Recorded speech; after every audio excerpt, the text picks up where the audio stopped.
যে এডিআৰইৰ অৰেল বিলাক কেতিয়াৰ পৰা আৰম্ভ হ'ব আপোনালোকে জানে যে এডিআৰইত বিশেষ কেইটামান পৰীক্ষা অনুষ্ঠিত হৈছিল প্ৰথম আছিল গ্ৰেড 3 ড্ৰাইভাৰ ষ্টেনো আৰু ইলেক্ট্ৰিচিয়ান অৰ্থাৎ এপিডিসিএলৰ কাৰণে আজি আমি সিদ্ধান্ত লৈছো যে গ্ৰেড 3 ৰ কাৰণে কম্পিউটাৰ টেষ্ট ড্ৰাইভাৰৰ কাৰণে ড্ৰাইভিং টেষ্ট ষ্টেনোৰ কাৰণে ষ্টেনোৰ ব্যৱহাৰিক টেষ্ট আৰু ইলেক্ট্ৰিচিয়ানৰ কাৰণে ইলেক্ট্ৰিচিয়ানৰ স্কিল পৰীক্ষা কৰাৰ যেটো পৰ্যায় তাক আমি 15 জুনৰ পৰা আৰম্ভ কৰিম আৰু এই সমগ্ৰ ব্যৱস্থা আমি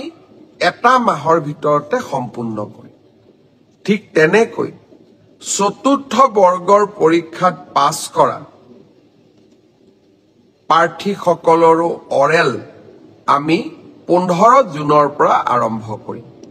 আৰু এমাহৰ ভিতৰত ইয়াক আমি সম্পূৰ্ণ কৰিম অলপ আজি বা কালি বা পৰহি ৰাজ্য চৰকাৰে আপোনালোকক আনুষ্ঠানিকভাৱে দিন আৰু বাৰ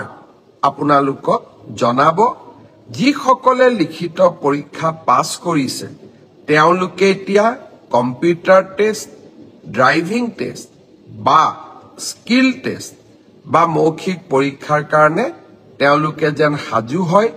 15 জুনৰ পৰা এই প্ৰক্ৰিয়া আমি আৰম্ভ কৰিম